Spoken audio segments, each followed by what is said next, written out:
Então, galera, até o momento, nós vimos as medidas de tendência central. As medidas de tendência central são valores que tentam, de certa forma, representar o centro das medidas que você tem no seu conjunto de dados.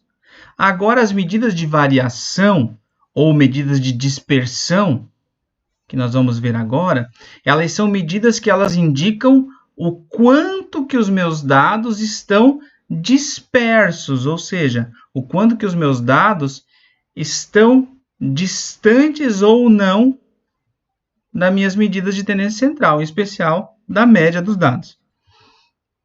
Para falar sobre isso, vamos falar primeiro de amplitude.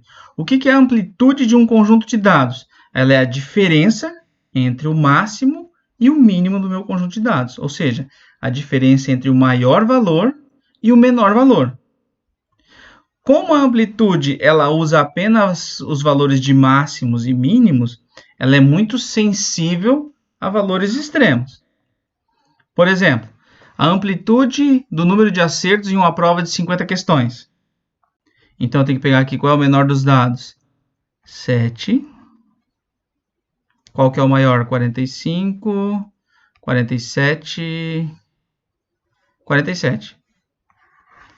Então, a amplitude desses dados seria 47 menos 7. Isso daqui dá igual a 40. Então, eu tenho o quanto que esses meus dados estão variando desde o menor deles até o maior deles. Eu tenho uma noção da variabilidade dos dados. Mas isso não me dá assim, muita noção da questão de quantos dados estão distantes ou não uns dos outros. Porque se eu tiver valores muito extremos, como é o caso aqui, ó, eu tenho um 7, que é um valor muito baixo. Os demais valores eles estão tudo na casa dos 20, 30. Então, essa amplitude, apesar de muito grande, eu não consigo ter uma noção precisa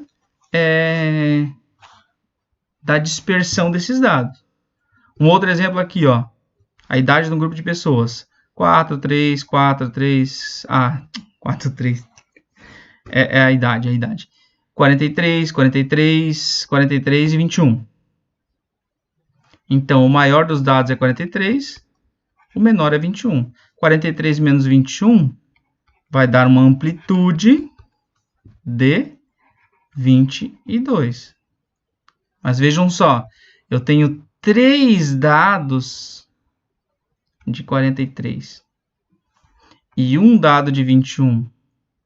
A amplitude, ou seja, o distanciamento entre os dados, ele deu que é de 22 anos. Mas, na verdade, olhando aqui os dados, eles não estão dispersando tanto. É um único elemento que gera uma dispersão muito grande. Logo, a amplitude acaba não sendo tão útil nesse momento. E aí que nós temos as medidas de variação que ajudam melhor a avaliar isso. Então, para melhor descrever essa questão da variabilidade, primeiro, tem que se considerar todos os dados. E a melhor forma de fazer isso é considerar o quê? O desvio de cada um dos valores quando comparados à média. Como queremos resumir os dados, porque imagina, se eu tenho, sei lá, 20 linhas na minha tabela, eu teria que ter 20 desvios separados para analisar. Eu faço o que então? Eu somo esses desvios para resumir os meus dados. Por exemplo, aqui, ó, considere as notas do grupo A do exemplo abaixo. Então, aqui nós temos o grupo A. Nota 3, 4, 5, 6 e 7. Então, o que é o desvio? É a nota menos a média das notas. Qual que é a média? 3 mais 4 mais 5 mais 6 mais 7. Então, a média é 3 mais 4 mais 5 mais 6 mais 7, dividido por 1, 2, 3, 4, 5. 3 mais 4, 7. 7 mais 7, 14. 14 mais 6, 20. 20 mais 5, 25. Dividido por 5, média 5. Então, aqui nós temos 3 menos 5, menos 2. 4 menos 5, menos 1. 5 menos 5, 0. 6 menos 5, 1. 7 menos 5, 2. Só que observe o que acontece. Sempre que eu somar os desvios, o resultado vai dar 0. E isso também não é interessante, né? Porque, pô, não adianta eu calcular os desvios e eles sempre darem 0. Eu não chego a conclusão alguma. Então, nós fizemos o quê? Nós temos duas alternativas. A primeira, considerar os desvios como absolutos. O que é como absoluto? Considerar os desvios em módulo. O que é considerar em módulo? Quando eu coloco algo em módulo, eu estou falando da distância do valor que está aqui dentro até o zero. Ou seja, é um número sempre positivo. Então, se eu fizesse nesse caso aqui o módulo, eu teria 2, 1, 0, 1, 2. 2, 3, mais 3, 6. Daria 6 esse valor. Ou, outra coisa que eu posso fazer é considerar o total dos quadrados desses desvios. O que seriam os quadrados? Seria eu pegar esses desvios e elevar ao quadrado. Por quê? Porque quando eu elevo algo ao quadrado, o resultado é sempre positivo. Se o resultado é sempre positivo, resolvi o problema da soma da zero. Mas usar o total disso também é um problema dependendo do tamanho ou do conjunto de dados que eu tenho. Desta forma, então, nós vamos trabalhar ou definimos de início o desvio médio e a variância. E depois o desvio padrão, né? O que é o desvio médio, então? É você aplicar o módulo aos desvios, somar todos esses desvios, porque olha só, aqui eu tenho os desvios, né? Daquela tabela que era exemplo, o resultado dava 0. Então, eu pego o módulo desses desvios, passo a ter tudo positivo, somo esses desvios e divido por quem? Pelo total de dados. Então, nesse caso aqui, o total de dados era 1, 2, 3, 4, 5. Então, aqui o meu desvio médio seria igual a 6, que é a soma, dividido por 5. Isso daqui daria um desvio médio de 1,2. A variância, então, acho que o desvio é esse daqui, né? Concluiu. Se eu fizer da outra forma, usando o quadrado, também vai dar certo a questão do desvio, tá? Mas, em geral, a gente utiliza aqui. Ah, uma observação... Não, depois eu falo. Acho que vai chegar ainda a parte que tem isso, tá? A variância é definida como a média aritmética da soma dos quadrados dos desvios. A variância ela é definida de duas maneiras. Primeiro, eu tenho a variância amostral. E aqui eu tenho a variância populacional. De certa maneira, a forma de calculá-las é a mesma. Você vai pegar a soma do quadrado dos desvios e vai multiplicar por 1 sobre n, no caso da populacional, e 1 sobre n menos 1, no caso da amostral. De qualquer forma, as duas serão chamadas de variância, só que diferem porque uma considera só uma amostra, a outra considera a população como um todo, ok? Aqui só se utiliza outro símbolo, outra letra, porque estamos falando de uma outra média que não é igual a esta, né? Então, assim como no caso da média, se a gente tivesse n observações, das quais f1 são iguais a x1, f2 então a variância também é definida dessa forma, quando nós temos uma tabela de frequência. Eu não viajei aqui no começo. Então, quando nós temos uma tabela de frequência para calcular a variância,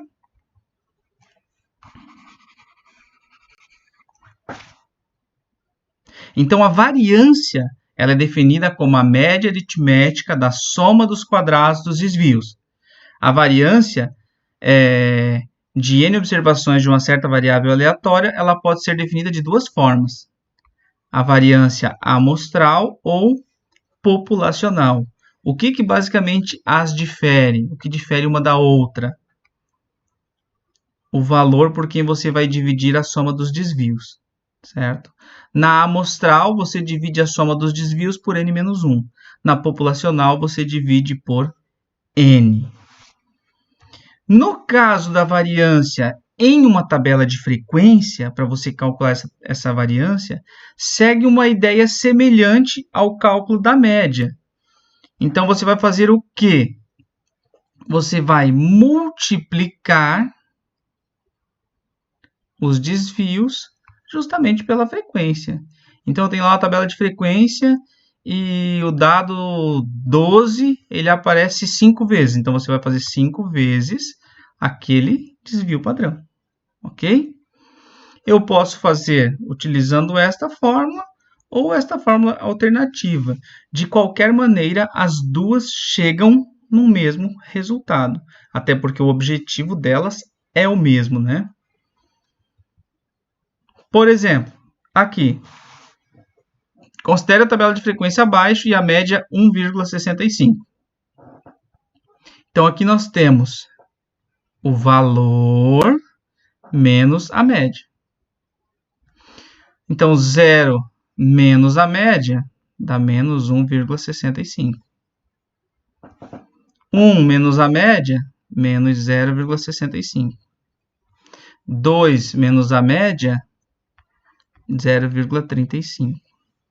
3 menos a média, 1,35. 5 menos a média, 3,35. Certo? E agora eu faço o quê? Elevo cada um deles ao quadrado.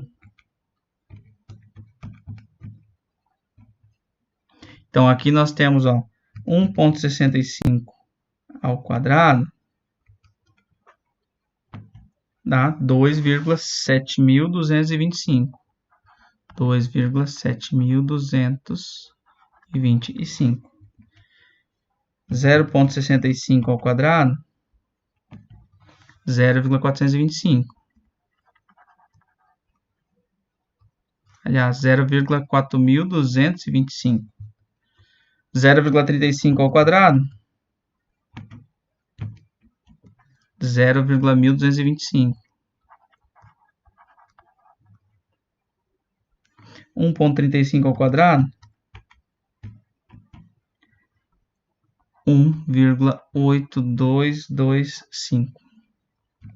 E 3,35 ao quadrado, 11,225.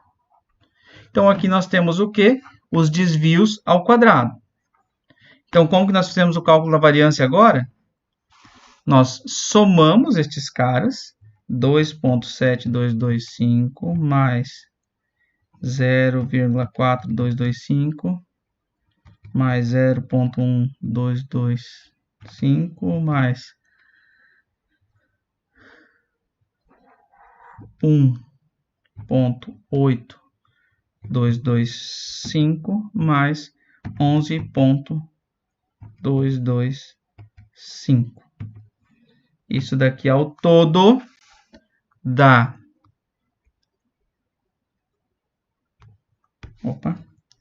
16,315, que para calcular a variância, eu tenho que fazer o somatório dividido pelo total de dados, que são 20. Aliás, desculpem, esqueci um detalhe. Eu só somei se eu tivesse cada um aparecendo somente uma vez, mas veja que tem uma frequência. Então, eu teria que fazer cada um deles aqui vezes a frequência absoluta de cada um deles. Deixa eu fazer aqui.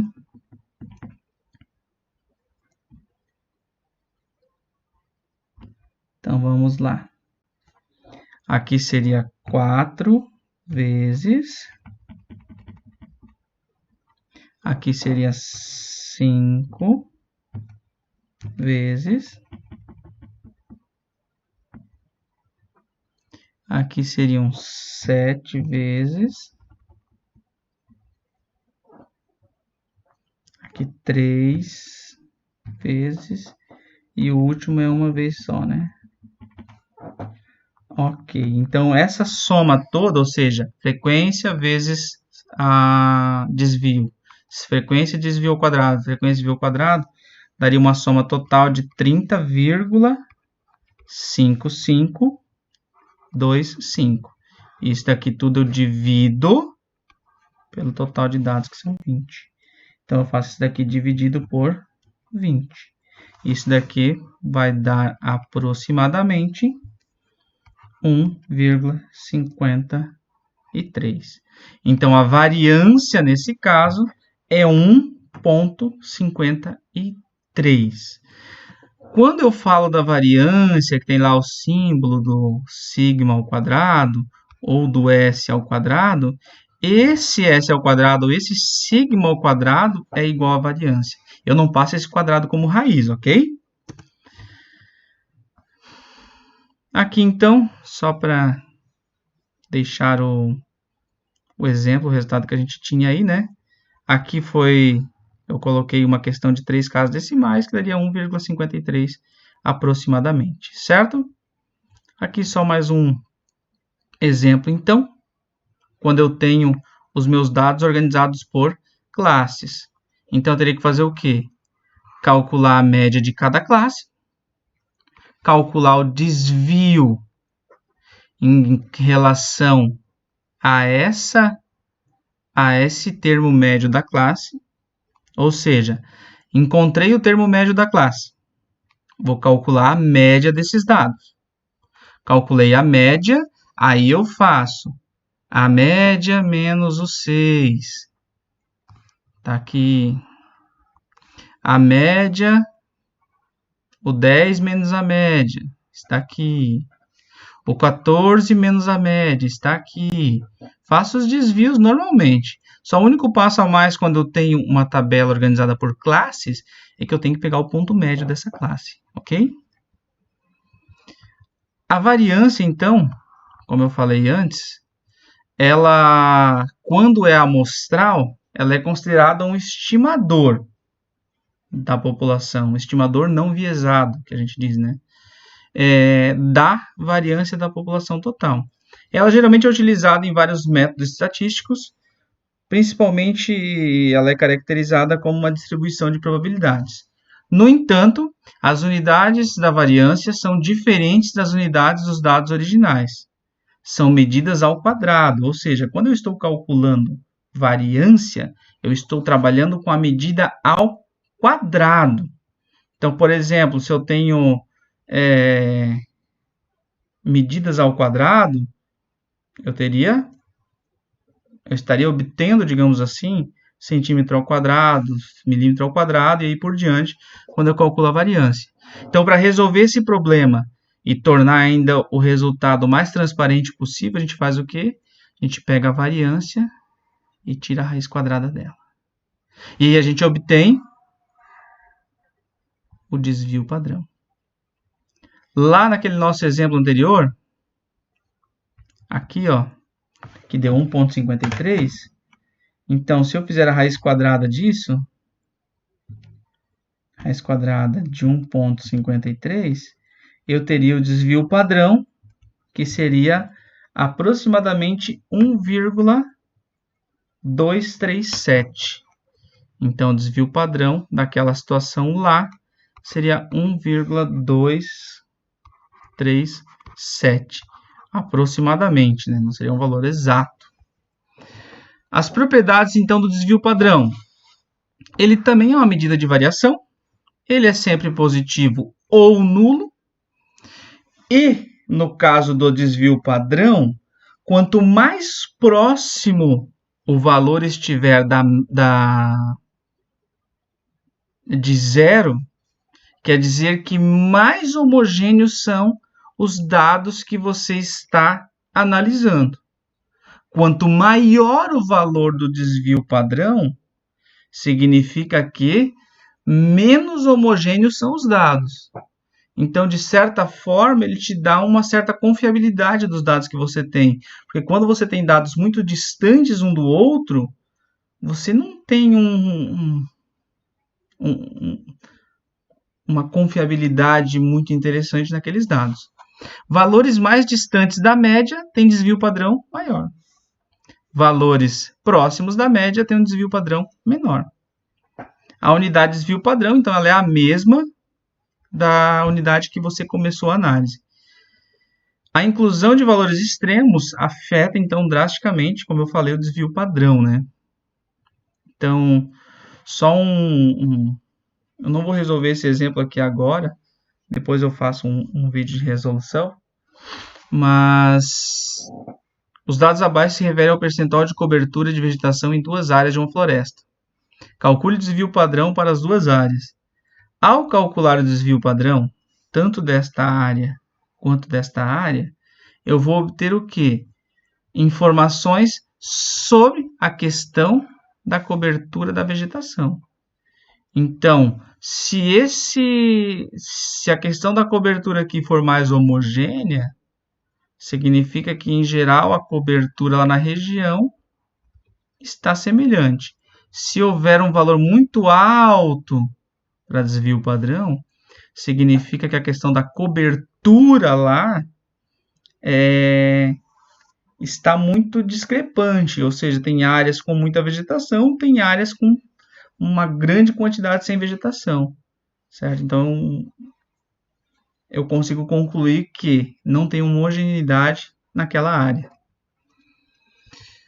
Seria isso, então, para desvio padrão. E numa próxima aula a gente vê outras questões relativas a medidas de dispersão. Valeu?